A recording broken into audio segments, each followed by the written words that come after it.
அம்மாக்காரங்களுக்கு அடிக்கடி ஏற்படுற கவலை ஒன்று உண்டு. அதாவது குழந்தை சரியாக சாப்பிட மாட்டேங்குதே அப்படிங்கிற கவலை. இவங்கெல்லாம் ஒரு விஷயத்த நல்லா புரிஞ்சுக்கணும். குழந்தைகள்ங்கிறவங்க பெரியவங்க மாதிரி இல்லை. அவங்க கடிகாரத்தில் மணியை பார்த்துட்டு சாப்பிட்றதுக்கு உட்கார்ற ரகம் கிடையாது. பசிச்சா சாப்பிடுவாங்க, இல்லைன்னா விளையாடுவாங்க அல்லது தூங்குவாங்க. அது புரியாமல் அவங்கள கட்டாயப்படுத்தி அல்லது மிரட்டி சாப்பிட வைக்கிறது ரொம்ப தப்பு. ஒரு 8 மாத குழந்தைக்கு 3 மணி நேரத்துக்கு ஒரு தடவை பசிக்கும்.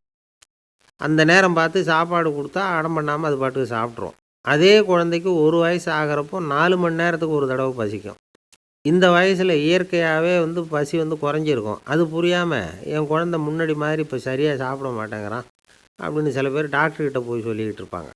இன்னொரு விஷயம், ஒரு குழந்தைக்கு வயசு அதிகமாகிற வேகத்துக்கு உடம்பு எடையும் அதிகமாகிக்கிட்டே போகாது. உடம்பு எடை அதிகமாகிற வேகம் குறைஞ்சிக்கிட்டே வரும். 6 மாத குழந்தைக்கு ஒரு வாரத்தில் 150 கிராம் எடை கூடும்.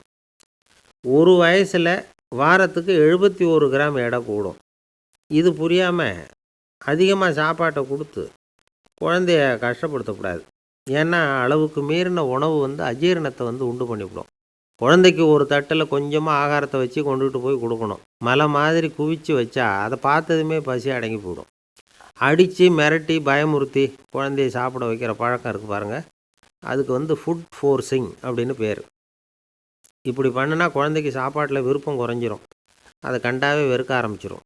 அது மாதிரி உளம் சார்ந்த பசி குறைவு, சைக்கோஜெனிக் அனோரெக்சியா, அது ஏற்படுமா. சாப்பாடுங்கிறதே ஒரு தண்டனை மாதிரி தோணும். குழந்தைகளுக்கு பிடிச்ச மாதிரியான ஆகாரத்தை கொடுக்கணும். சத்து அதிகம் இருக்குங்கிறதுக்காக அதுக்கு பிடிக்காத ஆகாரத்தை கொடுத்து கட்டாயப்படுத்தக்கூடாது. குழந்தைகளுக்கு 2 வயசு ஆகிறப்போ இயற்கையாகவே எதிர்மறை குணம் உண்டாகும். அதாவது அந்த எதிர்மறையாக பேசுகிறது. இது மாதிரி சமயங்களில் நாம் என்ன சொல்கிறோமோ அதுக்கு நேர்மாறாக நடந்துக்கும். ஏட்டிக்கு போட்டி. சாப்பிட சொன்னால் விளையாட போவோம், விளையாட சொன்னால் சாப்பாடு கேட்கும். இதை புரிஞ்சுக்கிட்டு நடந்துக்கணும். குழந்தை சொன்ன பேச்சை கேட்கலேன்னு கோவப்படக்கூடாது. குழந்தை வளர வளர பிடிவாத குணம் வர்றது சகஜம். கேட்டதை வாங்கி கொடுத்தா தான் சாப்பிடுவேன் அப்படின்னு பிடிவாதம் பண்ணும். வாங்கி கொடுத்துடுறது தான் உத்தமம். நீங்களும் அதுக்கிட்ட பிடிவாதம் பண்ணிகிட்டு இருக்கக்கூடாது.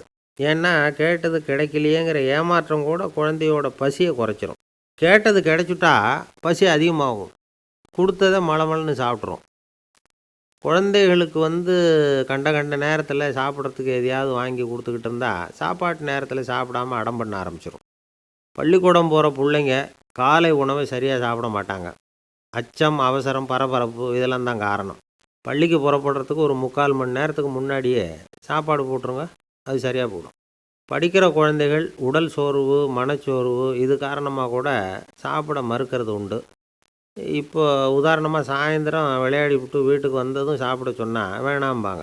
இது உடல் சோர்வு. ரொம்ப நேரம் வீட்டு பாடங்களை செஞ்சு முடித்த கையோடு சாப்பிட சொன்னாலும் அவங்களால சரியாக சாப்பிட முடியாது. இது உளச்சோர்வு, அதாவது மனச்சோர்வு. இதை தவிர குழந்தைகளுக்கு உடல் நலக்குறைவு ஏற்பட்டால் கூட சாப்பிட மறுக்கிறது உண்டு. சில மருந்து மாத்திரைகள் கூட பசியை குறைச்சிரும். அதனால் சரியாக தெரிஞ்சுக்கிட்டு குழந்தைகளை சாப்பிட வைக்கணும். அது புரியாமல் கையில் சாப்பாட்டு தட்டை வச்சுக்கிட்டு குழந்தைகளை விரட்டிக்கிட்டு அலையக்கூடாது. ஒரு சின்ன பையன் சொன்னான், எங்கள் அம்மா சாப்பாடு போடுறது தெரிஞ்சால் நான் உடனே வீட்டை விட்டு வெளியில் ஓடி போடுவேன் அப்படின்னா. ஏன் அப்படி பண்ணுறேன்னு கேட்டோம். எங்கள் அப்பா கூட அது மாதிரி தான் சார் பண்ணுவார் அப்படிங்கிறான் அப்படின்னார். அன்புல அறிவு சேராததுனால வந்த கோளாறு இது. பூகம்பம் இப்படி நிறைய நடக்குது. ஒரு விபத்தை பார்த்துட்டா நம்மளில் பல பேர் நமக்கு என்னத்துக்கு வம்புன்னு ஒதுங்கி போயிடுறதும் உண்டு. சில பேர் துணிஞ்சு கிட்ட போய் உதவி செய்கிறதும் உண்டு. அப்படி உதவி செய்ய நினைக்கிறவங்களுக்கு உபயோகப்படுற தகவல் இது. விபத்தில் காயமடைஞ்சவங்களை 3 பிரிவாக பிரிக்கலாமா.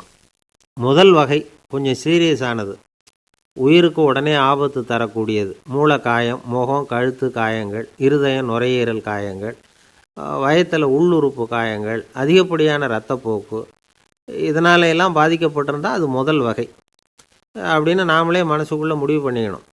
இவங்களுக்கெல்லாம் உடனடியாக முதல் உதவி கொடுக்கணும். தாமதப்படுத்தாமல் ஆஸ்பத்திரிக்கு கொண்டுகிட்டு போயிடணும். இப்படி கொஞ்சம் எச்சரிக்கையாக நடந்துக்கிட்டால் அவங்களில் பல பேரை காப்பாற்றி போடலாம். 2வது வகை எப்படின்னா, முதல் உதவி விரைவாக கிடைச்சா உயிர் பிழைக்கக்கூடிய மார்பு காயங்கள், கைகால் எலும்பு முறிவு இடுப்பு முதுகெலும்பு காயம், சீரான இரத்த சேதம், இப்படிப்பட்டவங்களை வந்து 2வது வகையாக பிரிக்கணும். ஆபத்து இல்லாத சிராய்ப்புகள், சிறு காயங்கள், இரத்த உறைவுகள், இதனால் பாதிக்கப்படுறவங்க 3வது வகை. ஒருத்தர் தலையில் அடிபட்டு நினைவு விழுந்துட்டார்னு வச்சுங்க, அவருக்கு வாந்தி வர்றதுனால புறையேறி மூச்சு அடைப்பு உண்டாகும். இப்படி ஆகாமல் இருக்கிறதுக்காக தலையை ஒரு பக்கமாக சாய்ச்சி வைக்கலாம். நாடி துடிப்பையும் இதய துடிப்பையும் தொட்டு பார்க்கணும். அது குறைஞ்சிருந்தாலும் சரி, நின்று இருந்தாலும் சரி, அவர் மார்பை வந்து நிமிஷத்துக்கு 80 தடவை உள்ளங்கையால் அழுத்தி இதய துடிப்பை வந்து மீட்கிறதுக்கு உதவி பண்ணணும். கழுத்தில் காயம்பட்டாலும் ஆபத்து அதிகம். கழுத்துக்கு அடியில் ஒரு துண்டை மடித்து வைக்கலாம். 2 பக்கமும் சின்ன தலையணை அல்லது துணி மடிப்புகளை வச்சு கழுத்தை அதிகமாக அசையாமல் பார்த்துக்கலாம். முதுகெலும்பு முறிஞ்சிருக்குமோ அப்படிங்கிற சந்தேகம் இருந்ததுன்னா அவரை அதிகமாக அசைய விடக்கூடாது. அதிகமாக அசைஞ்சால் தண்டு இடத்துல பாதிப்பு ஏற்பட்டு கை கால் விளங்காமல் போயிடும். அவரை ஒரு கனமான போர்வை இல்லைன்னா பாயில் படுக்க வச்சு 4 பேர் மெதுவாக தூக்கி மருத்துவ உதவிக்கு அனுப்பி வைக்கலாம். கையெலும்பு முறிஞ்சிருந்தால் முறிஞ்ச பாகத்தை உடம்போடு சேர்த்து அசையாமல் கட்டி போடலாம். கால் எலும்பு முறிஞ்சிருந்தால் மற்ற காலோடு சேர்த்து கட்டி போடலாம். முறிஞ்ச பாகம் தொங்காமல் பார்த்துக்கணும். அப்போ தான் வீக்கம் உண்டாகாமல் இருக்கும். வெட்டு காயம், குண்டடிப்பட்ட காயம், இதிலெல்லாம் இரத்தப்போக்கு அதிகமாக இருக்கும். ரத்தம் வெளியேற ஆபத்து அதிகம். சுத்தமான துணியை பல மடிப்புகளை மடித்து காயத்தின் மேலே வச்சு அழுத்தமாக ஒரு 10 நிமிஷம் பிடிச்சிக்கணும். ரத்தம் நின்ன உடனே காயத்துக்கு கட்டு போடலாம். சில சமயம் காயம்பட்ட பாகத்தை உயரமாக தூக்கி பிடிச்சிக்கிட்டா தான் ரத்த கசிவு நிற்கும். இந்த விவரங்களையெல்லாம் கொஞ்சம் மனசில் வாங்கி வச்சுக்கிட்டோம்னா சமயத்தில் உதவும். ஏன்னா இந்த காலத்தில் விபத்து வந்து எந்த ரூபத்தில் எப்போ வரும்னு யூகிக்கவே முடியல. நண்பர் ஒருத்தர் சொன்னார், நேற்றுக்கு பாருங்கள் சார், என் கண்ணு முன்னாடியே ஒரு சின்ன விபத்து நடந்ததுன்னார். என்னன்னு விசாரித்தோம். ஒரு பஸ்ஸில் வந்துக்கிட்டு இருந்தேன். அந்த பஸ்ஸில் பின்பக்கம் படி ஓரமாக நின்றுக்கிட்டு இருந்த ஒருத்தர் ரோட்டில் விழுந்துட்டார். டிரைவர் அதை கவனிக்கலை, நிறுத்தாமல் அவர் பாட்டுக்கு போகிறாருன்னார். கண்டக்டர் உடனே விசில் கொடுத்து பஸ்ஸை நிறுத்த வேண்டியது தானே அப்படின்னோம். அதுதான் சார் முடியாமல் போச்சுன்னார் அவர். ஏன்னு கேட்டாங்க. தவறி கீழே விழுந்ததே அந்த கண்டக்டர் தான் சார் அப்படிங்கிறார். 1816ஆம் வருஷம் செப்டம்பர் மாதம் 11ஆம் தேதி பிரான்ஸ் தேசத்தில் உள்ள ஒரு மருத்துவமனை. அங்கே ஒரு இளம் டாக்டர் கொஞ்ச நாளைக்கு முன்னாடி தான் அந்த ஆஸ்பத்திரியில் புதுசாக வேலைக்கு சேர்ந்துருக்கிறார். அவர் பேர் ரெனே லெனக். அவர் அன்னைக்கு காலையில் அந்த மருத்துவமனையில் அப்படியே ரவுண்ட்ஸ் வந்துக்கிட்டு இருக்கிறார். வார்டில் ஒரு படுக்கையில் ஒரு இளம்பெண் படுத்திருக்கிறார். அந்த பொண்ணுக்கு இருதய நோயாக இருக்கலாம்ங்கிறது மற்ற டாக்டர்கள் சந்தேகம். அந்த காலத்துல எல்லாம் ஒருத்தருடைய இருதய துடிப்பை தெரிஞ்சுக்கணும்னா நோயாளியின் மார்பில் டாக்டர் வந்து காதை வச்சு பார்த்து தான் தெரிஞ்சுக்கிறது வழக்கம். ஆனால் இந்த பெண்ணும் வந்து இளம்பெண், அந்த டாக்டரும் புதுசாக சேர்ந்துருக்கிறவர். அதனால் பரிசோதனை பண்ண தயங்கினார். கொஞ்ச நேரம் யோசனை பண்ணார். திடீர்னு ஒரு ஞாபகம் வந்தது அவருக்கு. அதாவது அன்னைக்கு விடியற் காலையில் தோட்டத்தில் அப்படி வாக்கிங் போயிட்டு இருந்தப்போ சின்ன பசங்கள்லாம் ஒரு மரக்கட்டையை வச்சு விளையாடிக்கிட்டு இருந்தாங்களாம். அதை இவர் பார்த்துருக்கிறார். அது என்ன விளையாட்டுனா, ஒரு நீளமான மரப்பலகை, அதில் ஒரு முனையில் ஒரு பையன் தன்னுடைய காதை வச்சுக்கிட்டு இருக்கிறான். மறுமுனையில் இன்னொரு பையன் அந்த மரப்பலகையை ஒரு ஆணியால் கீறிக்கிட்டு இருக்கிறான். ஒரு முனையில் ஆணியால் கீறும் பொழுது மறுமுனையில் காதை வச்சிருக்கிற பையனுக்கு அந்த சத்தம் துல்லியமாக கேட்குது. அந்த டாக்டருக்கு காலையில் பார்த்த இந்த விளையாட்டு ஞாபகத்துக்கு வந்துட்டுது. உடனே என்ன பண்ணார் தெரியுமா? ஒரு நீளமான காகிதத்தை எடுத்தார். அதை அப்படியே உருளை மாதிரி உருட்டினார். ஒரு முனையை அந்த நோயாளியின் மார்பில் இடது பக்கம் வச்சார். இன்னொரு முனையில் தன்னுடைய காதை வச்சார். என்ன ஆச்சரியம்! நோயாளியின் மார்பில் நேரடியாக காதை வச்சு கேட்குறத விட துல்லியமாக கேட்டுது இதய துடிப்பு. இதய துடிப்பு மட்டும் இல்லை, மூச்சு இழுத்து விடுறது, திரவ பொருள்களின் அசைவு, எல்லா சத்தமும் தெளிவாக கேட்குது. கிரேக்க மொழியில் ஸ்டெத்தாஸ் அப்படின்னா மார்பு, ஸ்கோப்பின் அப்படின்னா பார்ப்பதுன்னு அர்த்தம். அதனால் டாக்டர் ரெனே லெனக் தான் கண்டுபிடிச்ச கருவிக்கு ஸ்டெத்தஸ்கோப் அப்படின்னு பேர் வச்சார். அவரே வந்து முதல் மாடலையும் செஞ்சார். அளவு ரொம்ப பெருசாக இருந்தது, சுலபமாக எடுத்துகிட்டு போகிறது கஷ்டம். அது அவ்வளோ கஷ்டமாக இருந்தது அது. அதனால் அவரே அதை அப்புறம் 2 பிரிவாக தயார் பண்ணார். இது 2 துண்டையும் டாக்டர் தன்னோட கோட்டு பாக்கெட்டில் வச்சுக்கலாம், தேவைப்படுறப்ப எடுத்து ஒன்றா சேர்த்துக்கலாம். இப்படி தான் அவர் ஆரம்பத்தில் பண்ணார். தன்னுடைய இந்த கண்டுபிடிப்பை பற்றி அவர் ஒரு புத்தகம் எழுதினார். நிறைய விற்றுது, புகழும் பணமும் சேர்ந்தது. பணமும் புகழும் வந்து சேர்ந்தது மாதிரியே அவருக்கு ஒரு நோயும் வந்து சேர்ந்தது. அது என்ன நோயின்னு கண்டுபிடிக்கிறதுக்கும் அவர் கண்டுபிடிச்ச கருவி தான் உபயோகப்பட்டு தான். அவரே அதை கண்டுபிடிச்சார். அவருக்கு வந்திருந்தது காச நோய். 1826ஆம் வருஷம் ஆகஸ்ட் மாதம் 13ஆம் தேதி உலகத்தின் முதல் ஸ்டெதஸ்கோப்பை கண்டுபிடிச்ச டாக்டர் ரெனே லெனக் காலமானார். அவர் சாகிறதுக்கு முன்னாடி மரத்தால் செஞ்சு வச்சுருந்த ஸ்டெதஸ்கோப்பை தனக்கு வேண்டியப்பட்ட ஒரு டாக்டர்கிட்ட கொடுத்து, என்னுடைய சொத்துக்கள்லேயே ரொம்ப வசந்தது அப்படின்னு சொன்னாராம். அதுக்கப்புறம் 3 வெள்ளைக்காரங்க சேர்ந்து இந்த கருவியில் சில மாற்றங்களை பண்ணாங்க. ஆனால் 1829 லண்டனில் டாக்டர் நிக்கோலஸுங்கிறவர் ஒரு காதால் இதய துடிப்பை கேட்குறத விட டாக்டர் 2 காதாலையும் கேட்குறது தான் சரியாக இருக்கும் அப்படின்னு ஒரு கருத்தை வெளியிட்டார். அதுக்கப்புறம் ரொம்ப காலம் கழித்து 1852 ஜார்ஜ் காமான் அப்படிங்கிறவர் ரப்பர் டியூப்களை உபயோகப்படுத்தி 2 காதாலையும் கேட்குற மாதிரி ஒரு புதிய வடிவத்தை அதுக்கு கொடுத்தார். அதுக்கு பிறகு அது படிப்படியாக எவ்வளவோ மாற்றங்கள் இருந்தாலும் ஆரம்பத்தில் டாக்டர் ரெனே லெனக் உருவாக்கின அடிப்படை மாடலை யாரும் மாற்றி அமைக்கலைங்கிறது தான் முக்கியமான விஷயம். நமக்கு தெரிஞ்ச ஒரு ஆஸ்பத்திரி, அதில் ஒரு நோயாளி, காலை நேரத்தில் நர்ஸு அந்த பக்கமாக போயிட்டு இருந்தாங்க. அதை பார்த்துட்டு ஒரு நர்ஸுன்னு கத்துறார். நர்ஸு அவசரமாக ஓடி வந்து என்ன விஷயம்னு கேட்டாங்க. சிஸ்டர், இங்கே பாருங்கள், உங்கள் டாக்டரை என் நெஞ்சில் ஒரு காதை வச்சு கேட்டுக்கிட்டு இருக்கிறார் அப்படின்னார் நோயாளி. சிஸ்டர் பதட்டப்படாமல், அதனால் என்ன, இந்த டாக்டர் பழமையான விஷயங்களில் ரொம்ப நம்பிக்கை உள்ளவர், அதனால் ஸ்டெதாஸ்கோப்பை உபயோகப்படுத்தாமல் காதை வச்சு கேட்குறார், அது ஒன்றும் தப்பு இல்லை அப்படின்னாங்களாம். ஐயோ, அதுக்காக இல்லை சிஸ்டர், இவர் என் நெஞ்சு மேலே தலையை வச்சது நேற்று ராத்திரி 9 மணி, இப்போ விடிஞ்சு போச்சு, இன்னமும் தலையை எடுக்கவே இல்லை, அதுக்காக தான் சந்தேகப்பட்டு உங்களை கூப்பிட்றேன் அப்படின்னாராம். அந்த ஆள் என்னை கண்ணாப்புண்ணான்னு திட்டிவிட்டான் சார், அதை நினச்சா எனக்கு ரொம்ப வருத்தமாக இருக்குது அப்படின்னு சொல்லி கவலைப்பட்டார் ஒருத்தர். இதில் கவலைப்படுறதுக்கு என்ன இருக்குது அப்படின்னார் ஒரு பெரியவர். அவர் ஒரு மகான். என்ன சார் இப்படி சொல்கிறீங்க, ஒருத்தர் நம்ம பார்த்து திட்டுனா வருத்தமாக இருக்காதா அப்படின்னார். அது எப்படி வருத்தமாக இருக்கும், திட்டுறதுங்கிறது என்ன, அது வெறும் சத்தம் தானே அப்படின்னார் அந்த பெரியவர். நம்ம ஆளுக்கு தலையை பிச்சுக்கலாம் போல் இருந்தது. இருக்காதா பின்ன, நமக்கே அப்படி தானே தோணுது. அந்த பெரியவர் சொல்கிறது ரொம்ப பெரிய விஷயம், அதை நாம் புரிஞ்சிக்க முயற்சி பண்ணலாம்னா நடைமுறை வாழ்க்கைக்கு அது ஒத்து வர்றது மாதிரி தெரிய மாட்டேங்குது. இருந்தாலும் அந்த பெரியவர் அதுக்கு என்ன தான் விளக்கம் கொடுக்குறாருன்னு பார்ப்போமே. ஒரு ரயில் போயிட்டுருக்கு, அதில் ஒரு சாது போயிட்டுருக்கார். அந்த ரயில் அவர் ஹரித்வாரம் போயிட்டுருக்கார். அவர் ரயிலில் ஏகப்பட்ட கூட்டம், நம்ம ஊர் ரயில் கேட்க வேணும், டிக்கெட் வாங்கிட்டு கொஞ்சம் பேர், வாங்காத கொஞ்சம் பேர், அது என்னத்துக்கு அனாவசியமாக டிக்கெட் அப்படிங்கிற நினப்பில் பாதி பேர். இந்த கூட்டத்துக்கு மத்தியில் அந்த சாதுவும் போயிட்டுருக்கிறார். உட்கார்றதுக்காக இருந்த இடத்துல ஒரு ஆள் படுத்துருக்கிறான், கொஞ்சம் முரட்டு ஆசாமி. அவன் கால் பக்கத்தில் கொஞ்சோண்டு இடம் பாக்கி இருந்தது. அந்த இடத்துல இந்த சாது உட்காந்துருந்தார். மெதுவாக உட்காந்துக்கிட்டார் போய். ஆனால் அந்த ஆள் ராத்திரி பூரா இவரை காலால் உதச்சிக்கிட்டே இருக்கிறான். அது இவருக்கு ரொம்ப அவமானமாக பட்டுது. அதனால் துக்கம் ஏற்பட்டுது. இருந்தாலும் அதை ஒரு மாதிரியாக சகிச்சுக்கிட்டே இவர் வந்து சேர்ந்தார். பொழுது விடிஞ்சுது. அந்த சாது ஹரித்வார் வந்து சேர்ந்தார். அங்கே ஒரு பெரிய ஞானியை சந்தித்தார். ராத்திரி ரயிலில் அந்த ஆள் உதைச்சதையும் அதனால் தனக்கு ஏற்பட்ட துக்கத்தையும் இந்த சாது அந்த ஞானிகிட்ட சொன்னார். சொல்லிவிட்டு, ஏன் சுவாமி, எனக்கு துக்கம் ஏற்பட்டதே அது தப்பா அப்படின்னு கேட்டார். தவறு தான்னார் அந்த ஞானி. உனக்கு இன்னமும் தேக அபிமானம் போகலைங்கிறது தான் அது காட்டுது. அஷ்டாவக்கிரர் என்ன சொல்கிறார் தெரியுமா, உண்மையான ஞானி யாராவது தன்னை வந்தனை செய்தால் அதற்காக சந்தோஷப்பட மாட்டார், யாராவது நிந்தனை செய்தால் அதற்காக வருத்தப்பட மாட்டார் அப்படின்னு சொல்கிறார். நிந்தனைங்கிறது ஒரு ஒலி தான். தேகாபிமானம் இருக்கிற வரைக்கும் இந்த ஒலி நம்மளை வேதனைப்படுத்தும். நான் தேகம் இல்லை, ஆத்மா அப்படிங்கிற நினைவு இருந்தால் இந்த ஒலி நம்மளை பாதிக்காது. மனு என்ன சொல்கிறார் தெரியுமா, ஒரு சாதகன் பாராட்டுதலை விஷம்னு நினச்சி பயப்படணும், அவமானத்தை அமிர்தம்னு நினச்சி சந்தோஷப்படணுங்கிறார். அவமானப்பட்டால் கவலைப்படாமல் எப்படி இருக்க முடியும் அப்படின்னு தான் நமக்கு தோணும். அதனால தான் நம்மளில் யாரும் இதுக்கு உதாரணமாக யாரையும் காட்ட முடியல. புத்தரையும் கபீரையும் உதாரணமாக காட்டுறாங்க.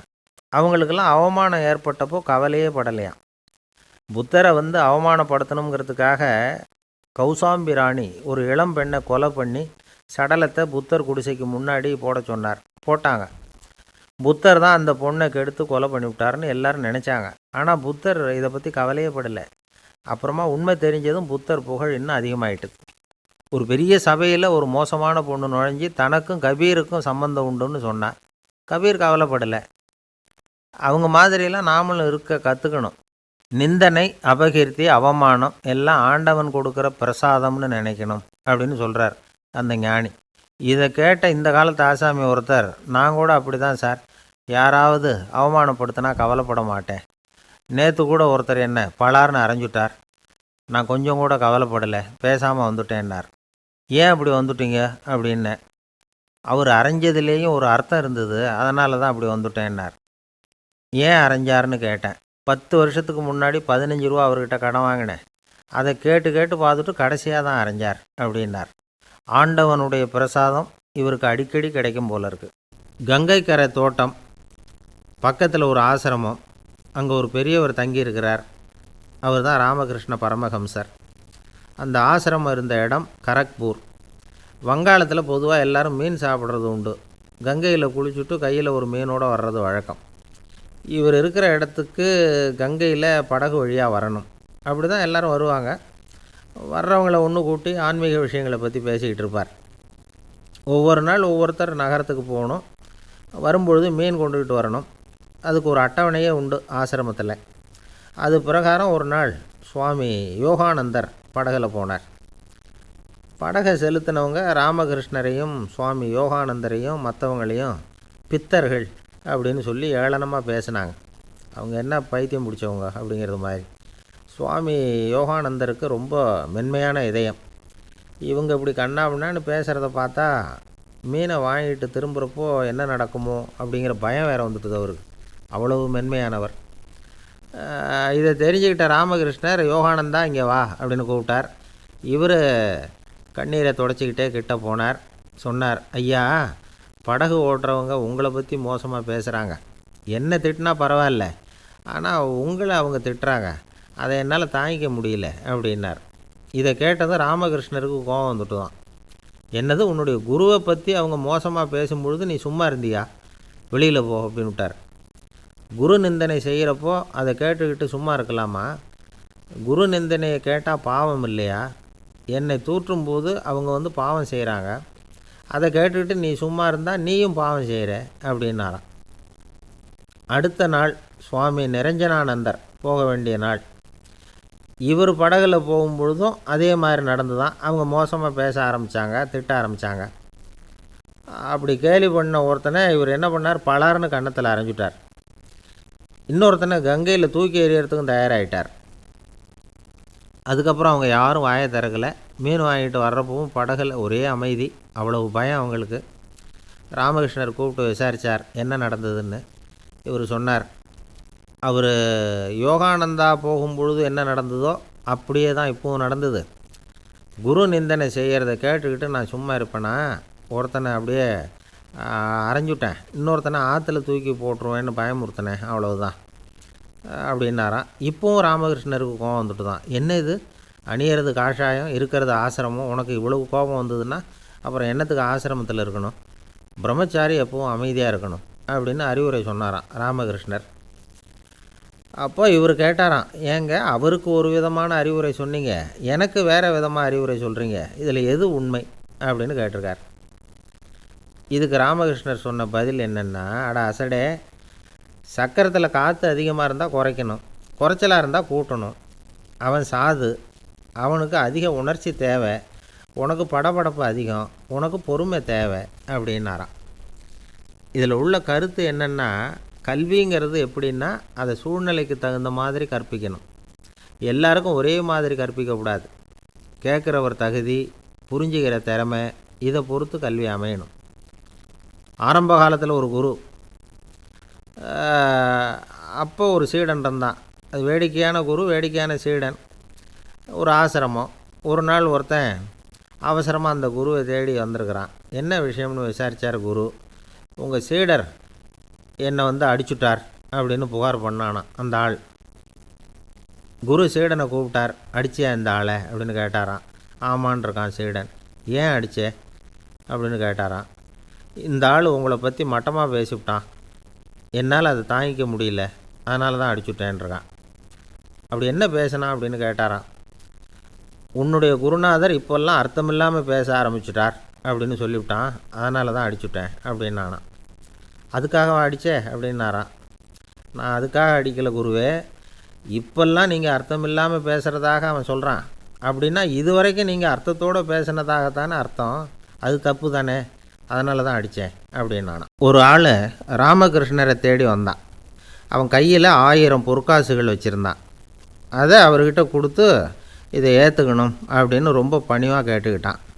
அவர் பார்த்தார், இது எனக்கு தேவையில்லை, ஆனாலும் உன்னுடைய மனசை புண்படுத்துறதுக்கு நான் விரும்பலை, அதனால் நீ கொடுக்குறத வாங்கிக்கிறேன்னார். வாங்கிக்கிட்டார். அப்புறம் கேட்டார், இதை பாரு, இனிமேல் இதெல்லாம் என்னுடையது தானே அப்படின்னார். ஆமாம், அதையெல்லாம் நான் உங்களுக்கே கொடுத்துட்டேன்னா அவன். சரி, இப்போ நீ எனக்காக ஒரு காரியம் பண்ணணும்னார். என்ன செய்யணும்னு சொல்லுங்கன்னா, இந்த நாணயங்களையெல்லாம் எடுத்துக்கிட்டு போய் கங்கை நதியில் எரிஞ்சுட்டு வா அப்படின்னார். இவனுக்கு அதிர்ச்சியாக போச்சு. என்ன பண்ணுறது, இனிமேல் அது முடியாதுன்னு சொல்ல முடியாது. ஏன்னா அந்த நாணயங்களையெல்லாம் அவருக்கே கொடுத்துட்டான். இனிமேல் அதெல்லாம் இவனுடையது இல்லை. பேசாமல் அவ்வளோவே அள்ளிக்கிட்டு ஆத்தங்கரைக்கு போனான். போனவன் ரொம்ப நேரம் திரும்பியே வரல. ராமகிருஷ்ணருக்கு சந்தேகம், என்ன ஆச்சு அந்த மனுஷனுக்கு, காசுகளோடு அந்த கங்கையில் குதிச்சுட்டானா, போகும்பொழுதே ஒரு மாதிரியாக தான் போனான், போய் என்னன்னு பார்த்துட்டு வாங்க அப்படின்னார். அங்கே இருந்த ஒருத்தர் ஓடி போய் பார்த்தார். அவர் போய் பார்க்கும்பொழுது அவன் அங்கேயே இருந்தான். அதுக்கப்புறம் அவர் திரும்பி வந்தார். வந்து விவரத்தை சொன்னார். அதாவது அவன் கங்கை கரையில் உட்காந்துக்கிட்டு ஒவ்வொரு நாணயமாக 1 2ன்னு எண்ணி எண்ணி வீசிக்கிட்டு இருக்கிறான். அவனை சுற்றி ஒரு கும்பல் நின்றுக்கிட்டு அவனை தடுத்துக்கிட்டு இருக்குது அப்படின்னு விவரத்தை சொன்னார் போயிட்டு வந்தவர். இதை கேட்டதும் ராமகிருஷ்ணரே புறப்பட்டு அங்கே போனாராம். என்ன இப்படி பண்ணிகிட்ருக்கிற, நான் உன்னை அந்த நாணயங்களை கங்கையில் வீசி எறிய சொன்னேன், நீ ஏன் அதை எண்ணிக்கிட்டு இருக்கிற அப்படின்னார். பழக்கம்தான் காரணம், நான் ஒவ்வொரு நாளும் ஒவ்வொன்றா சேமித்து வச்சேன். இன்றைக்கி என்கிட்ட நிறைய இருக்குது, உங்களுக்கு ஒரு 1000 நாணயங்களை கொடுக்கணுங்கிறது என்னோடய ஆசை அப்படின்னா. இப்போ ராமகிருஷ்ணர் சொன்னார், ஒரே நேரத்தில் எல்லாத்தையும் சம்பாதிச்சிருந்தா நீ எண்ணுறது பொருத்தமாக இருக்கும். எல்லாத்தையும் இழக்கும்போது ஒவ்வொன்றா எண்ணிக்கிட்டு இழக்கிறதுங்கிறது சரியான செயல் இல்லை. அதனால் ஒரே தடவையாக எல்லாத்தையும் தூக்கி எறிஞ்சிடும் அப்படின்னார். இது இழப்பது அப்படிங்கிற ஒரு உயர்ந்த நிலை. இதை நாம் யதார்த்த வாழ்க்கையில் சம்மந்தப்படுத்தி பார்த்து குழப்பிக்கிட்டு இருக்கக்கூடாது. இழக்கிறேன்னு சொல்லிக்கிட்டு இருக்கிற காசையெல்லாம் ஆற்றுலையும் குளத்துலையும் கொண்டு போய் எரிஞ்சிட்டு வாங்க அப்படின்னு உபதேசம் பண்ணுறதாக யாரும் நினச்சிடக்கூடாது. இதில் நாம் புரிஞ்சிக்க வேண்டியது என்னென்னா, எதையாவது ஒன்றை இன்னொருத்தருக்கு கொடுக்கணும் அப்படின்னு விருப்பப்பட்டால் அதை மனப்பூர்வமாக கொடுத்துடணும். கொடுத்துட்டு அதையே நினச்சிக்கிட்டு இருக்கக்கூடாது. நம்மால் ஒருத்தர் ஒரு 100 ரூபா நோட்டை தன்னுடைய நண்பர் ஒருத்தர்கிட்ட கொடுத்து, இது உனக்கு தான் வச்சுக்கோ அப்படின்னார். அவர் பார்த்தார், இது இனிமேல் எனக்கு தானே சொந்தம் அப்படின்னார். ஆமான்னார் அவர். அப்படின்னா எனக்காக நீ ஒரு உதவி செய்யணும்னார்.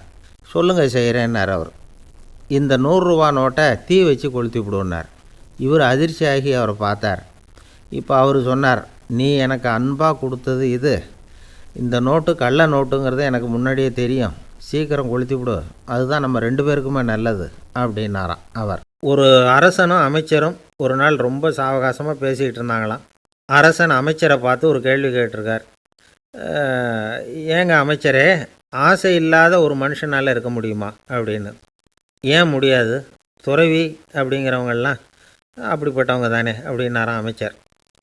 அவங்கெல்லாம் உண்மையிலேயே ஆசையை விட்டவங்க தானா அப்படின்னு கேட்டாராம் ராஜா. அப்படி தான் இருக்கணும் அப்படின்னாராம் அமைச்சர். அப்படின்னா ஆசையே இல்லாத ஒரு உண்மையான துறவியை நான் பார்க்கணுமேன்னார்.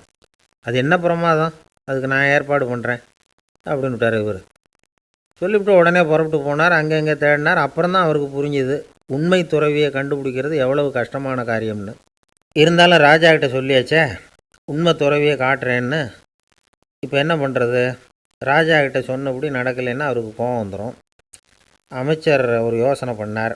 அவருக்கு ஒரு வழி தெரிஞ்சுது.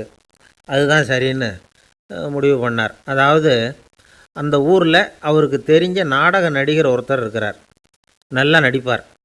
அவரை போய் பார்த்தார். இதை பாருப்பா, எனக்காக நீ ஒரு காரியம் செய்யணும்னார். என்னன்னு கேட்டார் அவர். நீ ஒரு துறவி மாதிரி கொஞ்சம் நேரத்துக்கு நடிக்கணும். ராஜா உன்னை பார்த்துட்டு போகிற வரைக்கும் நடி, அது போதும், அதுக்காக உனக்கு 10,000 ரூபா தரேன் அப்படின்னார். அவர் எந்த காலத்தில் இவ்வளவு பணத்தை மொத்தமாக பார்த்துருக்கார். அதனால் உடனே சரின்னு ஒத்துக்கிட்டார். அமைச்சர் அரண்மனைக்கு திரும்பி வந்தார். என்ன அமைச்சரே, இன்னுமா ஒரு உண்மையான துறவி கிடைக்கலன்னார். உண்மையான துறவி ஒருத்தரை இப்போ தான் கொஞ்ச நேரத்துக்கு முன்னாடி பார்த்து பேசிவிட்டு வர்றேன். அவர் நம்ம ஊருக்கு வெளியில் குளத்தங்கரையில் உள்ள ஒரு ஆலமரத்துக்கு அடியில் உட்காந்துருக்கிறார். அப்படின்னார் இவர். அப்படின்னா உடனே புறப்படுங்க அப்படின்னார் ராஜா. பரிவாரங்களோடு புறப்பட்டார். அங்கே அந்த மரத்தடியில் அந்த ஆள் வேஷம் போட்டுக்கிட்டு துறவி மாதிரி உட்காந்துருக்கிறான். ராஜா நேராக போனார். அந்த துறவி காலில் பொத்துன்னு விழுந்து வணங்கினார். உடனே ராணியும் அவர் காலில் விழுந்தாங்க. அடுத்தபடியாக அமைச்சர் விழுந்தார். அவருக்கு தெரியும் இது நம்ம ஆள் தான்னு. இருந்தாலும் என்ன பண்ணுறது, நேரம். அப்புறம் பரிவாரங்கள்லாம் துறவி காலில் விழுந்து ஆசீர்வாதம் வாங்கிட்டாங்க. ராஜா அப்புறமா தங்கத்தட்டில் பொன்னையும் பொருளையும் வச்சு அந்த துறவிக்கிட்ட ரொம்ப பணிவாக நீட்டுறார். தாங்கள் தயவு பண்ணி இதை ஏற்றுக்கணும் அப்படின்னு வேண்டிக்கிட்டார். அந்த துறவி பற்றில்லாமல் அதை பார்த்தார். எல்லாத்தையும் திறந்துவிட்ட எனக்கு இதெல்லாம் எதுக்காக அப்படின்னு சொல்லி அதை மறுத்துட்டாராம். ஆஹா, உண்மையான துறவியை பார்த்துட்டோம் அப்படிங்கிற ஆனந்தம் அரசருக்கு. ரொம்ப நிம்மதியாக திருப்தியாக திரும்பி வந்தார் அரண்மனைக்கு. அதுக்கப்புறம் அமைச்சர் யாருக்கும் தெரியாமல் அந்த துறவிகிட்ட ஓடினார். சொன்ன பிரகாரம் பணத்தை நீட்டினார். இந்தாப்பா, நான் உங்ககிட்ட சொன்னபடி 10,000 ரூபா பணம் எடுத்துக்கோ அப்படின்னார். அந்த ஆள் ராஜா கிட்ட சொன்னது மாதிரியே எல்லாத்தையும் திறந்துவிட்ட எனக்கு இதெல்லாம் எதுக்காக வேணாம் அப்படின்னு விட்டாராம். நடித்த வரைக்கும் போதும்ப்பா, இனிமேல் இந்த நாடக வசனம்லாம் வேணாம், வேஷத்தை கலைச்சிரு, பணத்தை வாங்கிக்கோன்னார். இல்லைங்க, இது வேஷம் இல்லை, இது வசனமும் இல்லை, இது உண்மை. கொஞ்ச நேரம் துறவி மாதிரி நடித்ததுக்கே இந்த தேசத்து ராஜா, ராணி, அமைச்சர், பரிவாரங்கள் எல்லாம் என் காலில் விழுந்து வணங்குறாங்க. அப்படின்னா உண்மையான துறவியாக இருக்கிறது எவ்வளவு பெருமையான விஷயம். நான் உண்மையான துறவியாக ஆக போகிறேன், அப்படி முடிவும் பண்ணிட்டேன் அப்படின்னார் அந்த நடிகர். வேஷம் கூட எப்படிப்பட்ட விளைவுகளை உண்டு பண்ணுது பார்த்தீங்களா. நம்மால் ஒருத்தன் ரொம்ப வசதியாக தான் இருந்தான். ஒரு நாள் அவன் சொத்து பூரா திருட்டு போயிட்டுது. அதுக்கப்புறம் இவன் துறவி மாதிரி ஆகிட்டான். ஊர் ஊராக சுற்றினான். ஒரு குருநாதரை தேடி கண்டுபிடிச்சான். அவர்கிட்ட சீடனாக சேர்ந்துக்கிட்டான். அவனை பார்த்து ஒருத்தர் கேட்டார், நீ உண்மையான சீடன் தானான்னு. இல்லைங்க, சீடன் மாதிரி நடிச்சுக்கிட்டு இருக்கிறேன் அப்படின்னா. அது குரு துரோகம் இல்லையா அப்படின்னு கேட்டார் அவர். இல்லைங்க, நான் பண்ணது குரு துரோகம் இல்லை, என் குரு பண்ணது தான் துரோகம். என்னுடைய பணத்தை கொள்ளையடித்தது இவர் தான். அதை எங்கே வச்சுருக்காருன்னு கண்டுபிடிக்கிறதுக்காக தான் இவர்கிட்ட வந்து சீடனாக சேர்ந்துருக்கிறேன் அப்படின்னா. ஒரு கடைக்கு போனேன், 5 ரூபா பணத்தை எடுத்து கொடுத்தேன். ஒரு தினசரி பத்திரிகையை கேட்டேன். அவர் உடனே அங்கே அடுக்கி வச்சுருந்த பத்திரிகையில் ஒன்று எடுத்து என் கையில் கொடுத்தார். வாங்கிக்கிட்டேன். மீதி பணத்தை எடுத்தார். அதையும் என் கையில் கொடுக்கணும்ல, கொடுக்கல. எதிரில் இருந்த பலகையில் வச்சு எடுத்துக்க சொன்னார். எப்பவும் அவர் அப்படி தான் பண்ணுவார். நானும் எடுத்துக்கிட்டு வந்துடுவேன். இவர் ஏன் இப்படி பண்ணுறாருங்கிறது எனக்கு ரொம்ப நாளாக ஒரு சந்தேகம்.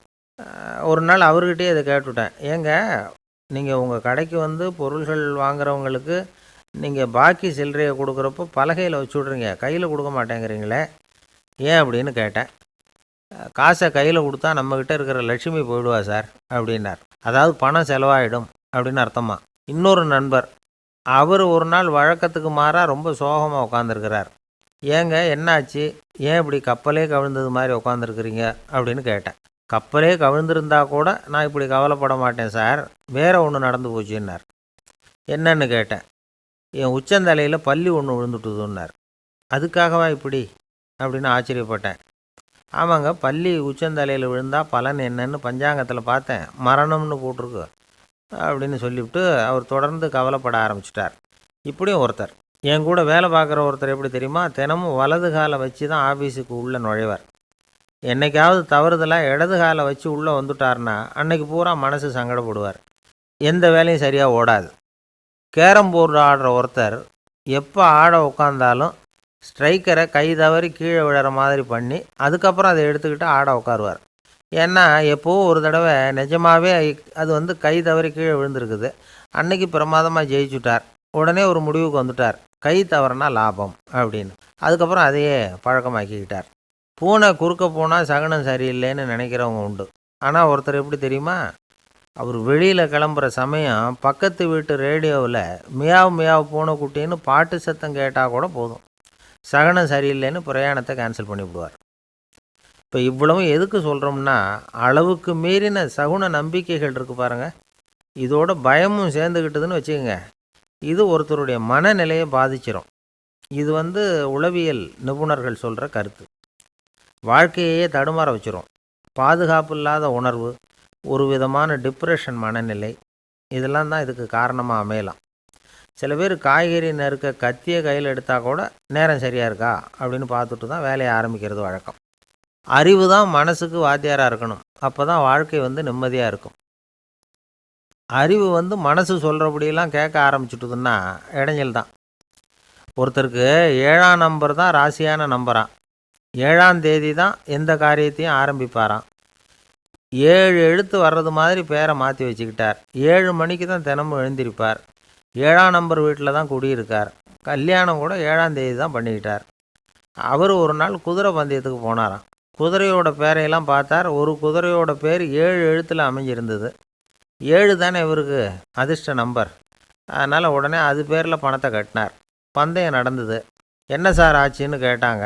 நான் பணம் கட்டின அந்த என்னோடய குதிரை 7ஆவதாக வந்து சேர்ந்தது சார் அப்படின்னாராம் சோகமாக.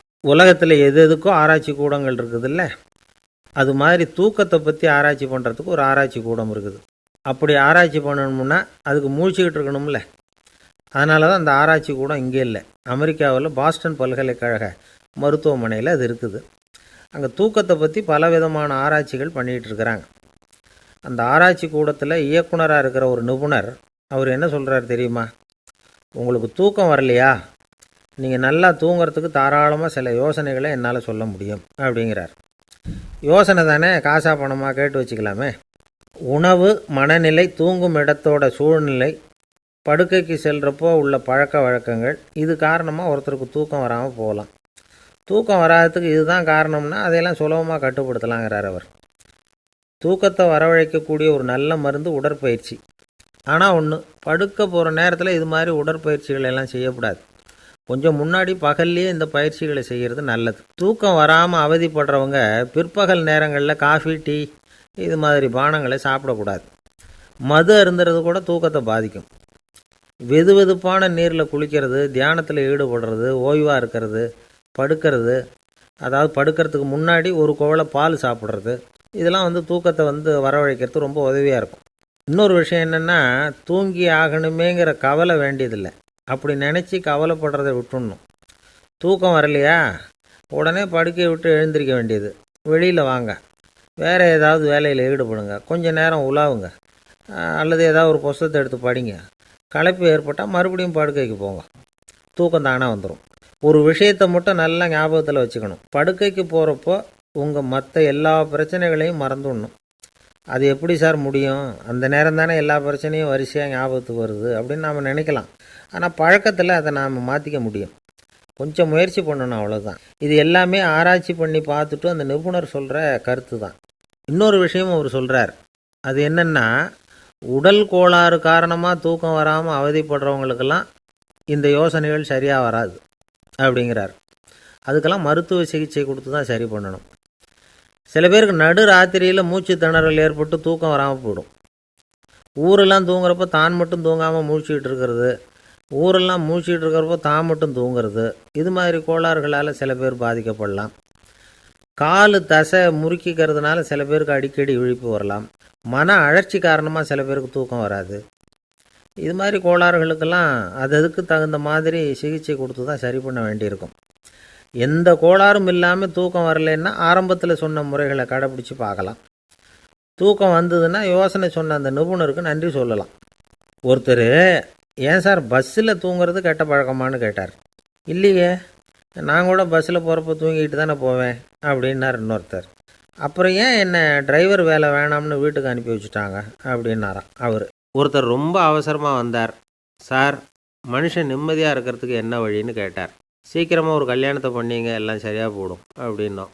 அவர் ஒரு மாதிரியாக பார்த்தார். ஏற்கனவே எனக்கு கல்யாணம் ஆகிட்டுது சார், அதனால தானே நிம்மதியாக இருக்கிறதுக்கு வழி கேட்குறேன் அப்படின்னார். சரி, இவர் ஒரு மாதிரியான கேஸ் அப்படின்னு நினச்சிக்கிட்டு நம்மக்கிட்ட இருந்த ஒரு சின்ன புத்தகத்தை அவர்கிட்ட தூக்கி கொடுத்தோம். இதை படித்து பாருங்கன்னு. கல்யாணத்துக்கு பிறகும் சந்தோஷமாக இருக்கிறதுக்கு என்ன வழி அப்படிங்கிற கேள்விக்கு அந்த புத்தகத்தில் விளக்கம் இருந்தது. கணவன் மனைவிக்குள்ளே சிக்கல் வராமல் இருக்கிறதுக்கு அதில் சில வழிகளை சொல்லி கொடுத்துருக்குறாங்க. அதெல்லாம் என்னென்ன அப்படிங்கிறத இப்போ பார்க்கலாமா? குடும்பம்னு இருந்தால் கோபம் வரதான் செய்யும். அது வந்துட்டு போகட்டும், பரவாயில்ல. ஆனால் அந்த கோபம் ஒரே நேரத்தில் 2 பேருக்கும் வந்துடாமல் பார்த்துக்கணும். ஒரு சமயத்தில் யாராவது ஒருத்தர் தான் கோபப்படணும், அடுத்தவங்க அமைதியாக இருக்கணும். அதுக்கப்புறம் இவர் அமைதியான உடனே அவங்க ஆரம்பிச்சிக்கலாம். கோபமாக ஏதாவது சொன்னால் உடனே கோபமாக பதில் சொல்லக்கூடாது. கொஞ்சம் பொறுத்து கோபம் தீர்ந்த உடனே அந்த பதிலை சொல்லலாம். அப்போ பதில் கோபமாக இருந்தால் கூட அது அவ்வளோ பெருசாக தெரியாது. அற்ப விஷயத்துக்கெல்லாம் காய்ச்சி மூச்சுன்னு கத்திட்டு இருக்கக்கூடாது. உங்கள் 2 பேருக்குள்ளே ஒரு தர்க்கம் ஆரம்பமாயிட்டுதுன்னு வச்சுக்கோங்க, கடுமையாக 2 பேரும் விவாதம் பண்ணுறீங்க. உங்களில் ஒருத்தர் இதில் ஜெயிக்கணும்னா அது நீங்களாக இருக்க வேணாம், அடுத்தவங்க ஜெயிக்கிறதுக்கு நீங்கள் துணையாக இருங்களேன். அப்படின்னா நீங்கள் கொஞ்சம் விட்டு கொடுக்கணும், அவ்வளவுதான். ஏதாவது குத்தம் சொல்லணுமா, செஞ்ச தப்பை சுட்டி காட்டணுமா, விமர்சனம் பண்ணணுமா, பண்ணுங்க, வேணான்னு சொல்லலை. ஆனால் சொன்னதை அப்படி சொல்கிறத கொஞ்சம் அன்பாக இதமாக சொல்லுங்கள். எப்போ நடந்த தவறுகளையெல்லாம் இப்போ போய் மறுபடியும் ஞாபகப்படுத்திகிட்டு இருக்க வேண்டாம். நான் அப்போவே சொன்னேன் இந்த புடவை வேணாம்னு, நீங்கள் தான் கேட்கல, இப்போ பாருங்கள் கிழிஞ்சு போச்சு இப்படின்னு கத்துனாங்க ஒரு அம்மா. எப்போ சொன்னீங்கன்னு கேட்டால் ஒரு 10 வருஷத்துக்கு முன்னாடி தீபாவளி சமயத்தில் அப்படிங்கிறாங்க. அது என்ன இன்னும் அப்படியே புதுசாகவே இருக்கும்? உங்களுக்கு அவர் தான் பெருசு, அவருக்கு நீங்கள் தான் பெருசு. அதை விட இந்த உலகத்தில் வேறு எதுவும் முக்கியம் இல்லைன்னு நினைக்கணும். நீ தான் என்னுடைய உலகம்னு எத்தனை தடவை சொல்லியிருப்பீங்க? அதெல்லாம் வெறும் வசனமாக போயிடக்கூடாது. ஏதாவது ஒரு பிரச்சனையை பற்றி கடுமையாக விவாதம் பண்ணிக்கிட்டு இருக்கீங்க, அதை அப்படியே பாதியில் விட்டுட்டு படுக்கைக்கு போயிடக்கூடாது. சொச்சத்தை நாளைக்கு பேசிக்கலாம்னு. அப்படி போனால் தூக்கம் வராது. பிரச்சனையை ஒரு முடிவு பண்ணிக்கிட்டு அதுக்கப்புறமா தூங்க போகணும். ஒரு நாளில் ஒரு தடவையாவது உங்கள் ஜோடியை பாராட்டி நல்ல விதமாக கனிவாக ஒரு வார்த்தை சொல்லணும் அப்படின்னு தீர்மானம் பண்ணிங்க. ஏதாவது தப்பு பண்ணிவிட்டீங்கன்னா பரவாயில்ல, அதை ஒத்துக்கிறதுக்கும் மன்னிப்பு கேட்குறதுக்கும் தயாராக இருக்கணும். அது ஒன்றும் கேவலம் கிடையாது. வீட்டுக்குள்ளே தானே கேட்க போகிறீங்க, வெளியில் யாருக்கு தெரிய போதும்? எப்படியோ உங்களுக்குள்ளே ஒரு சமரசம் ஆனால் சரி தான். ஒரு தகராறுன்னு எடுத்துக்கிட்டால் குறைஞ்சபட்சம் அதுக்கு 2 பேர் தேவை. தனியாகவே உட்காந்துக்கிட்டு நான் இப்போ தகராறு பண்ணிகிட்டு இருக்கிறேன் அப்படின்னு யாரும் சொல்ல முடியாது. 2 பேர் தகராறு பண்ணுறாங்கன்னா பொதுவாக அந்த 2 பேரில் யார் அதிகமாக பேசுகிறாங்களோ அவங்க பேரில் தான் தப்பு இருக்கும். அதை மனசில் வச்சுக்கணும். இதெல்லாம் தான் அந்த புத்தகத்தில் போட்டிருக்கிற வழிமுறைகள். இவ்வளவும் சரியாக வரலைன்னா அப்புறமா சொல்லுங்கள், வேறு புத்தகம் ஏதாவது இருக்கான்னு தேடுவோம். ஒரு கணவன் தன்னுடைய மனைவியை அழைச்சிக்கிட்டு ஒரு மனோதத்துவ டாக்டர்கிட்ட வந்தாராம். டாக்டர், எங்களுக்கு கல்யாணம் ஆகி 30 வருஷ காலமாக நாங்கள் ஒரு விஷயத்தில் கூட ஒத்து போனதில்லை அப்படின்னு ஆரம்பித்தார்.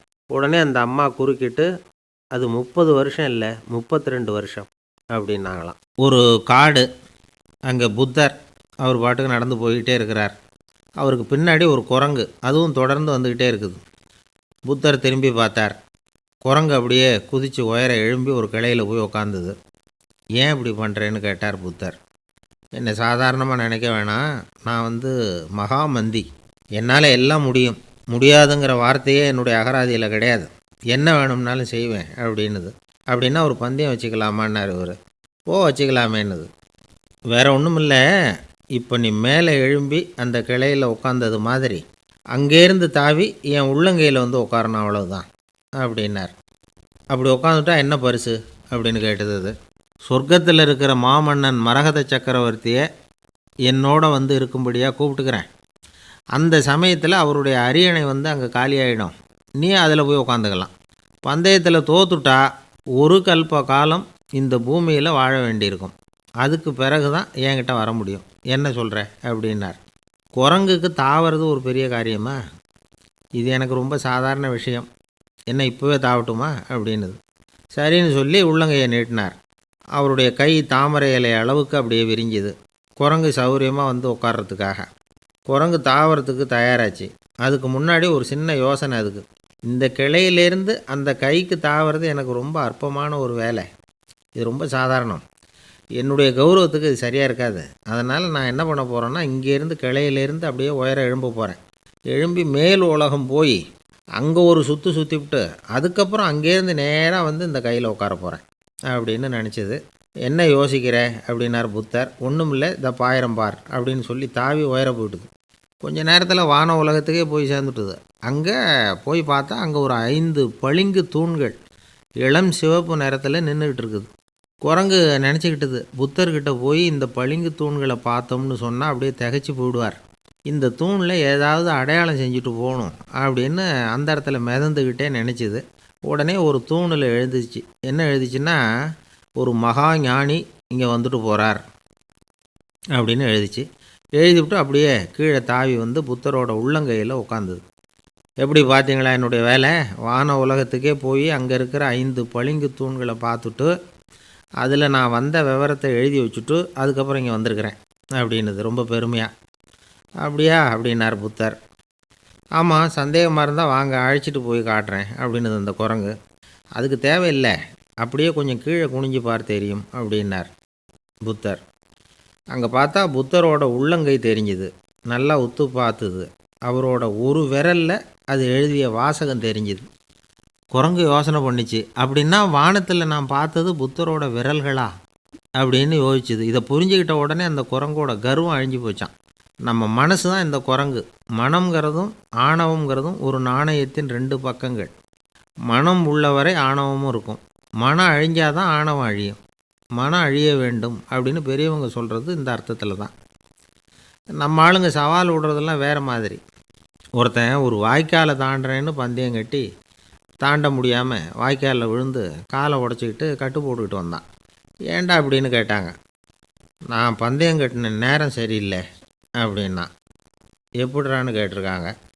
வாய்க்காலில் தண்ணி இருக்கிற நேரமாக பார்த்து பந்தயம் கட்டியிருக்கணும் அப்படின்னானா. என்னுடைய நண்பர் ஒருத்தர் ஆழ்ந்த சிந்தனையில் இருந்தார். என்ன யோசனை பண்ணுறீங்கன்னு கேட்டேன். தலைவர் ஆகணும்னு பார்க்குறேன், அதுதான் என்ன வழின்னு யோசிச்சுக்கிட்டு இருக்கேன்னார். நான் கூட அது மாதிரி யோசித்து பார்த்தேன். அதுக்கப்புறம் அந்த யோசனையை கை விட்டுட்டேன் அப்படின்னோம். ஏன்னு கேட்டார்.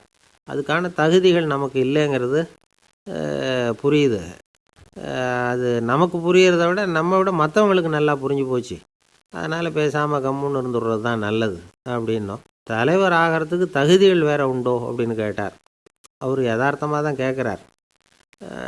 நாங்கள் உடனே எங்ககிட்ட இருந்த ஒரு புஸ்தகத்தை எடுத்து அவர்கிட்ட கொடுத்தோம். படித்து பாருங்கன்னு. தலைவர் ஆகிறதுக்கு என்ன வழி அப்படிங்கிறத பற்றி அதில் போட்டிருக்கிறாங்க. முதல் வழி என்ன தெரியுமா?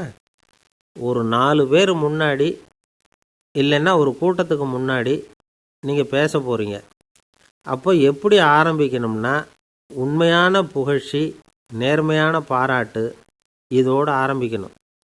எடுத்ததுமே அது சரியில்லை இது சரியில்லைன்னு பேசிகிட்டு இருக்கக்கூடாது. மக்களை பார்த்து நீங்கள் தான் தப்பு பண்ணிவிட்டீங்க அப்படின்னு நேரடியாக சொல்லக்கூடாது. தவறு இருந்தாலும் அதை மறைமுகமாக ஏதாவது கதை சொல்லி அதிலிருந்து அவங்க புரிஞ்சுக்கிற மாதிரி செய்யணும். அடுத்தவங்க பண்ண தப்பு என்னன்னு அலசறதுக்கு முன்னாடி நீங்கள் பண்ணின தப்பு என்னங்கிறத பற்றியே பேசுங்க. எதுக்கும் நேரடியாக உத்தரவு போட்டுக்கிட்டு இருக்கக்கூடாது. இதை நீங்கள் செய்யணும் அப்படின்னு சொல்கிறதுக்கு பதிலாக நீங்கள் இப்படி செஞ்சால் எப்படி இருக்கும் அப்படின்னு கேள்வி மாதிரி கேட்கணுமா. இப்படி கேட்டால் அது உத்தரவு மாதிரி தெரியாதான். அடுத்தவங்க மரியாதையை காப்பாற்றுறது மாதிரி பேசணுமா. உங்கள் பேச்சு இன்னொருத்தரை அவமானப்படுத்துறது மாதிரி இருக்கக்கூடாதான். ஏன்டா இவங்கிட்ட போய் மாட்டிக்கிட்டோம்னு யாரும் நினச்சிடக்கூடாது. ஒவ்வொரு சின்ன வளர்ச்சியையும் பாராட்டணும். வெற்றி சாதாரணமாக இருந்தாலும் பாராட்டாமல் இருந்துடக்கூடாது. பாராட்டும் பொழுது தாராளமாக இருக்கணும். குறை சொல்லும் பொழுது கவனமாக இருக்கணும். வாய்க்கு வந்தபடி பேசிவிட்டால் அதுக்கப்புறம் வகையாக மாட்டிக்கிட்டு முழிக்க வேண்டியிருக்கும். நீங்கள் பேசுகிறது இன்னொருத்தருக்கு ஒரு கௌரவத்தையும் மரியாதையும் உண்டு பண்ணுறது மாதிரி இருக்கணும். நீங்கள் பேசுகிறது அடுத்தவங்களுக்கு இருக்கிற கொஞ்ச நெஞ்ச மரியாதையும் எடுத்து விடுறது மாதிரி இருக்கக்கூடாது. உங்கள் பேச்சை கேட்டால் கேட்குறவங்களுக்கு ஒரு ஊக்கம் வரணும், உற்சாகம் வரணும். தவறு எதுவாக இருந்தாலும் அதை சுலபமாக திருத்திக்கலாம், சரி பண்ணிக்கலாங்கிறது மாதிரி இருக்கணும் உங்கள் பேச்சு. அடுத்தவங்களை சந்தோஷப்படுத்துங்க.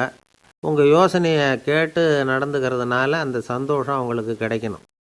இந்த தகுதியெல்லாம் உங்ககிட்ட இருந்தால் நீங்கள் ஒரு சிறந்த தலைவராகலாம் அப்படின்னு அந்த புஸ்தகத்தில் போட்டிருக்கு.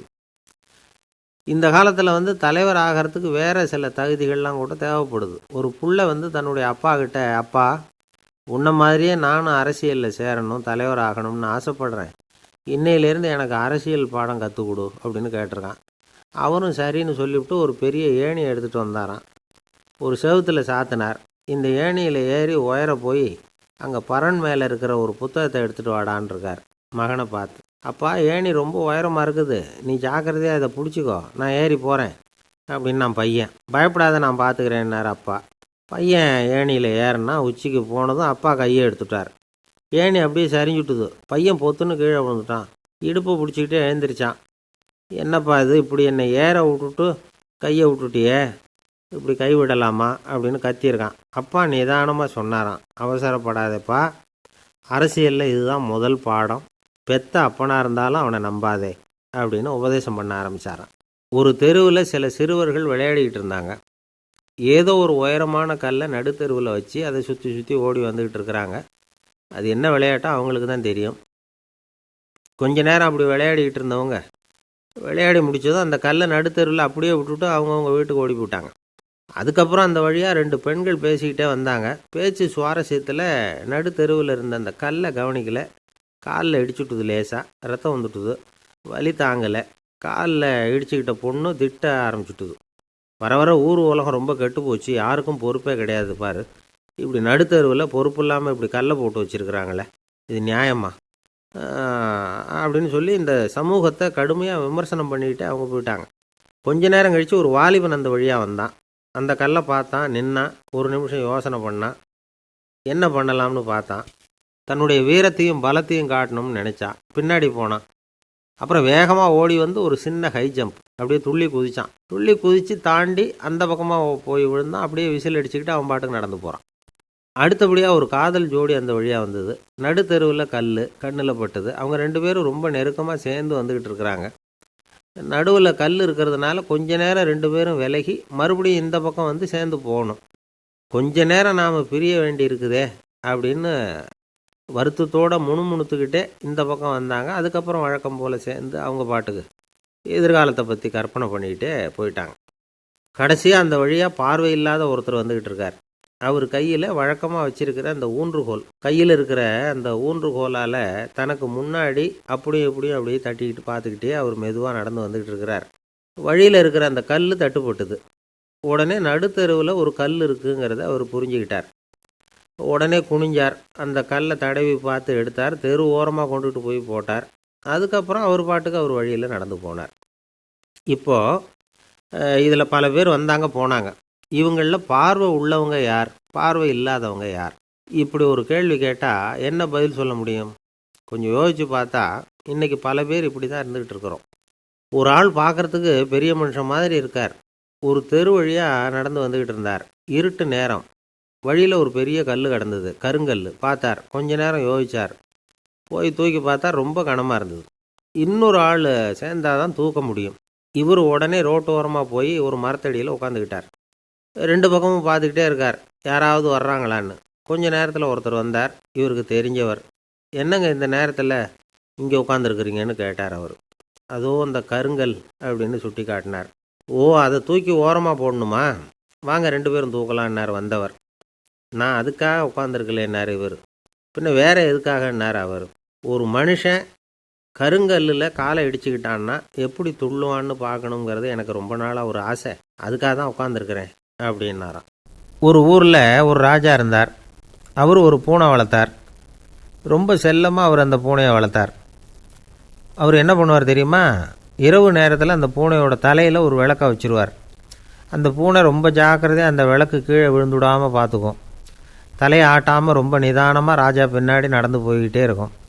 அந்த விளக்கு வெளிச்சத்தில் எல்லா வேலைகளையும் செஞ்சுருவார். கையில் ஒரு விளக்கை தனியாக எடுத்துகிட்டு போக வேண்டிய அவசியமே இல்லை. விளக்கை தூக்கிட்டு போகிற வேலையை அந்த பூனை பார்த்துக்கும். அதனால் ராஜாவுக்கு அந்த பூனை மேலே ரொம்ப பிரியம். மந்திரிகளையெல்லாம் கூப்பிட்டு அவங்கக்கிட்ட சொல்லுவார், பார்த்தீங்களா இந்த பூனை எவ்வளவு விசுவாசமாக நடக்குது, என் பேரில் எவ்வளவு மரியாதை பார்த்தீங்களா அதுக்கு அப்படிம்பார். இதை கேட்டுவிட்டு அங்கேருந்து அமைச்சர்களில் ஒருத்தர் சொன்னார், மன்னா நீங்கள் சொல்கிறது சரிதான், இருந்தாலும் இந்த பூனையோட விசுவாசத்தை நாம் கொஞ்சம் சோதித்து பார்க்க வேண்டியிருக்கு அப்படின்னாராம். சரி, உங்கள் ஆசையை ஏன் கெடுக்கணும், நல்லா சோதித்து பாருங்கள் அப்படின்னு சொல்லிவிட்டார் ராஜா. உடனே அந்த அமைச்சர் என்ன பண்ணார் தெரியுமா? எங்கேயோ புறப்பட்டு போனார். ஒரு 5-6 எலிகளை பிடிச்சிக்கிட்டு வந்தார். அரண்மனையில் ராஜா ஏதோ வேலை பார்த்துக்கிட்டு இருக்கிறாரு. பக்கத்தில் அந்த பூனை ரொம்ப பணிவாக நின்றுக்கிட்டு இருக்குது. அது தலையில் விளக்கு எரிஞ்சிக்கிட்டு இருக்கு. அமைச்சர் தான் பிடிச்சிக்கிட்டு வந்த எலிகளை அந்த பூனை பார்வையில் படுறது மாதிரி எதிரில் விட்டார். அந்த எலிகள்லாம் அங்கேயும் இங்கேயும் ஓட ஆரம்பிச்சிது. அதை பார்த்தது பூனை, அவ்வளவுதான். தலையில் இருக்கிற விளக்கை பற்றியும் கவலைப்படலை, ராஜாவை பற்றியும் கவலைப்படலை. ஒரே பாய்ச்சலாக பாஞ்சு எலிகளை துரத்த ஆரம்பிச்சுட்டுது. தலையில் இருந்த விளக்கு எங்கேயோ போய் விழுந்தது, அணைஞ்சு போச்சு. இருட்டில் ராஜா தடுமாற ஆரம்பிச்சுட்டார். இந்த சமயத்தில் அந்த அமைச்சர் மறுபடியும் விளக்கை ஏற்றினார். வெளிச்சம் வந்தது. அதுக்கப்புறம் அந்த அமைச்சர் பேசினார், அரசே, பூனையோட விசுவாசத்தை பார்த்தீங்களா? எலி அது கண்ணில் படுற வரைக்கும் தான் விசுவாசமாக இருந்தது. அது மாதிரி எலியை பார்த்ததும் எல்லாத்தையும் விட்டுட்டு அதை துரத்த ஆரம்பிச்சுட்டு பார்த்தீங்களா? தான் அந்த பூனையை பற்றி நினச்சது தப்புங்கிறது அதுக்கப்புறம் தான் அந்த ராஜாவுக்கு புரிஞ்சுதான். சரி, இப்போ எதுக்கு இந்த கதையெல்லாம் அப்படிங்கிறீங்களா? இந்த பூனை மாதிரி தான் நம்ம மனசும். மனசை எவ்வளவு தான் பயிற்சி கொடுத்து பக்குவமாக வச்சுருந்தாலும் பார்க்குறதுக்கு பரமசாது மாதிரி தான் இருக்கும். பார்க்க வேண்டியதை பார்த்துட்டுதுன்னா பாஞ்சிரும். இந்த பூனை மாதிரி புலன் இன்ப பொருள்கள் கிட்டாத வரைக்கும் மனம் அடங்கி இருக்கிறது மாதிரி தான் தெரியும். கொஞ்சம் வாய்ப்பு கிடைச்சாலும் அது குதிக்க ஆரம்பிச்சிடும், தப்பு பண்ண ஆரம்பிச்சிடும். பெரிய பெரிய முனிவர்கள் வாழ்க்கையில் நடந்த வீழ்ச்சி இதை தான் நிரூபிக்குது. புலன்களின் ஆற்றல் அதிகம், அதனால் மனக்கட்டுப்பாடு பயிற்சிகளில் ரொம்ப எச்சரிக்கையாக இருக்கணுங்கிறார் சுவாமி சிவானந்தர். மது பழக்கத்தையே விட்டுவிட்டேன்னு உறுதியாக இருப்பான். கடை கண்ணில் பட்டுவிட்டுதுன்னா கால் அவனை கேட்காமலே இழுத்துக்கிட்டு உள்ளே போயிடும். இதுதான் மனசுங்கிறது. அதுதான் அந்த ராஜா வளர்த்த பூனை. நம்மால் ஒருத்தன் அந்த ராஜா பூனை தலையில் விளக்க வச்சது மாதிரி இவன் தன்னுடைய தலையிலேயே ஒரு விளக்கை ஏற்றி வச்சுக்கிட்டு என்னத்தையோ தேட ஆரம்பித்தான். தேடிக்கிட்டு இருக்கிறான். தலையை ஆட்டாமல் நிதானமாக நடந்து ரொம்ப நேரமாக தேடிகிட்டு இருக்கிறான். அந்த சமயம் அங்கே வந்த ஒருத்தர் என்னத்தை தேடுறீங்கன்னு கேட்டார். அதுதான் மறந்து போச்சு அப்படின்னு இழுத்தான். சரி, கொஞ்சம் இப்படி உட்காருங்க, ஞாபகம் வந்ததும் தேட ஆரம்பிக்கலாம் அப்படின்னார் அவர். இவன் கொஞ்ச நேரம் உட்காந்து யோசித்தான். அப்புறம் திடீர்னு எழுந்திரிச்சான். ஞாபகம் வந்துட்டுதுன்னா. என்னன்னு கேட்டார். எங்கள் வீட்டில் இருந்த விளக்கை எங்கே வச்சேன்னு தெரியல, அதை தான் தேடிக்கிட்டு இருக்கிறேன், ஏற்றி வைக்கலாம்னு பார்க்குறேன் அப்படின்னா.